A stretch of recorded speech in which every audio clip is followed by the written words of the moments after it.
From MTN News, this is Montana This Morning. The nationwide Adderall shortage affecting families in Montana now. Just ahead, see what that means for families with kids battling ADD and ADHD. And the Bozeman School Board getting an earful from parents about proposed budget cuts. What they're saying coming up at 6:34. My own high school age daughter was in an accident in that same intersection. There are some big concerns about traffic. One intersection in particular on Bozeman's west side, where it is and how to fix it, coming up at 6:35. Happy Tuesday, Southwest Montana. Chet Lehman, Matt Elwell with you here as we approach the final half hour of this Tuesday edition. Still pretty chilly out there. Temperature not getting any better in Butte all morning long. No, it's been tumbling. Yeah. Now sitting at 6 below zero in Butte. The positive is, in the negative, is that we're not seeing a lot of wind. That's so good. That is a good thing. Temperatures into the teens. We do have slick conditions this morning. Please leave some extra time. Also, there's been a couple of areas of dense or more dense fog for the early part of the day. The afternoon, looking at scattered snow showers, again affecting visibility and driving conditions. Minor accumulations, but more significant impacts, mainly because of timing. Daytime highs into the 20s, scattered snow showers, and it does look like we have more snow and cold air on the way. I'm going to break it all down for you coming up in just a few minutes. All right, thank you, Matt. At 6:30, our top story this half hour, the Food and Drug Administration says a nationwide Adderall shortage leaving families scrambling. According to the FDA, delays at one of the main Adderall manufacturers causing the shortage. Alina Howder looks at how that issue is impacting Montanans. If you haven't been able to find your ADD or ADHD medication, you're not alone. A nationwide Adderall shortage is forcing patients to either ration their medication or go without, and families in Billings are not immune.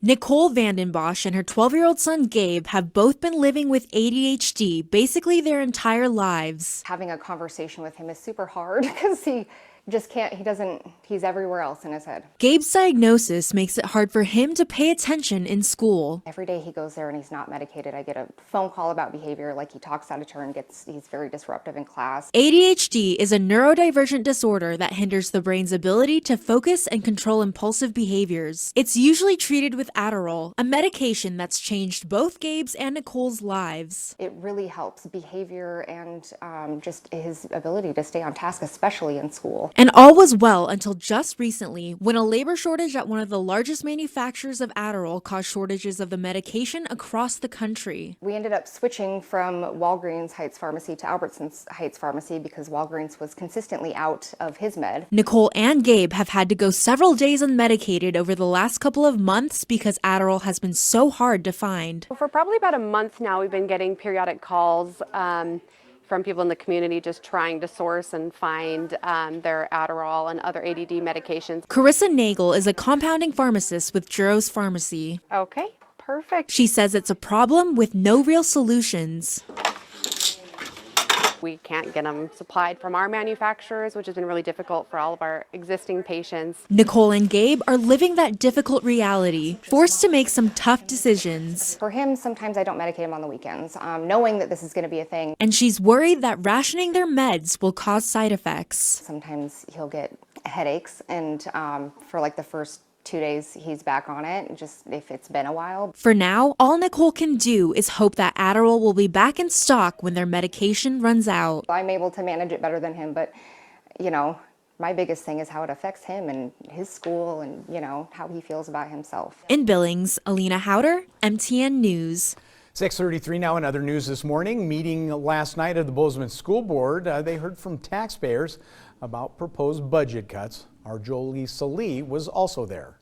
The community is gathered at the Wilson School Building tonight for the first meeting since the Board of Trustees approved cuts, eliminating teacher positions in the charter school.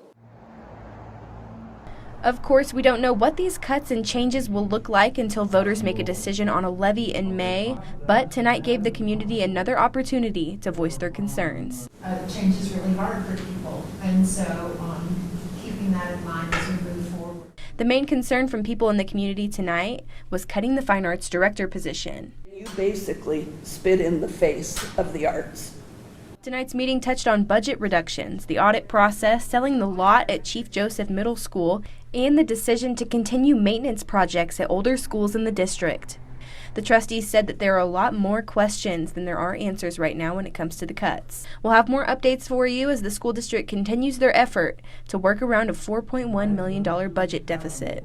In Bozeman, Jolie Salee, MTN News. All right, thank you, Jolie. 6:34 now. The family of Robbie Knievel planning a special memorial service in Butte this summer for the daredevil who died last week. A memorial service motorcycle ride planned for July 2nd in Butte, which will follow a burial service at Mountain View Cemetery. Robbie Knievel, former Butte native and the son of the late Evil Knievel, died from pancreatic cancer at his home in Reno, Nevada on January 13th. Details about the July service have not yet been released. In other news, growth on Gallatin County's west side means more people on the roads. That increase in traffic has some parents worried. They're calling for something to be done. Edgar Cedillo spoke with some of those parents, explains what he found out. Rapid growth in this part of Bozeman has meant more people are driving along this stretch of Durston. Now, residents have raised their concerns about this specific intersection right here on Durston and Love Lane, raising their concerns to the county, asking for something to be done. Now, the county says they have some plans. Trying to find safe ways to get in and out of the neighborhood, and Love and Durston is subadequate. Winnie Bernardi lives on Bozeman's west side. Her daughter recently received her driver's license and has been driving to school. That commute takes her on Durston, and Bernardi has her worries about her new driver on that road. I think it done our fair part or portion of educating her about driving defensively, always being super alert at that intersection. Bernardi isn't the only parent who worries. Gallatin County Commissioner Scott McFarland and his daughter have had an issue with the intersection. My own high school age daughter was in an accident in that same intersection. So it's very, very close to my heart that this is definitely one of our priorities. I was really glad to see that I didn't even need to intervene in that. With public comment and the county's own studies, they've found that key stretches of both Love Lane and Alaska Road need improvements. About how much it would cost to do these improvements, and then kind of prepare us for applying for federal infrastructure grant money. While talks have begun on the need for safety improvements, there's still a lot of uncertainty as to when the road work could happen and how those improvements would look. We're not even presuming whether that is maybe a roundabout, a four-way stop, a lighted stop, whether we need to get right-of-way. Bernardi says she's unsure of when the project will come together, but she's optimistic that the improvements will come through. Probably not before our daughter's out of high school, but maybe for, the next kids that are coming down the road that are still in this neighborhood. In Bozeman, Edgar Cedillo, MTN News. Good morning. I'm joined once again, Doug Chabot from the Gallatin National Forest Avalanche Center. It's been an active season, to say the least. Yeah. So let's talk a little bit about current conditions right now. Sure. We came out of a period where there was a lot of snow. We had a lot of avalanches. And this last week, 10 days, things have really calmed down, and we're not seeing as much snowfall. But we buried a weak layer, which is about 2 feet under the surface. And this weak layer is the type where it's going to hang with us for a long time. So I'm not expecting it to heal up or get stronger anytime soon. And so anytime we get a few inches of snow or we get some wind, adding snow to the snowpack, we can expect to start to see some avalanches. And we've seen avalanches for sure. And you and I were talking a little bit about we've had avalanches up at Big Sky and over near Bridgers, right? Right. And so what we're seeing right now is people are without a lot of new snow, people are definitely pushing the boundaries a little bit. The boundaries of where they want to go, trying to seek out some good fresh snow.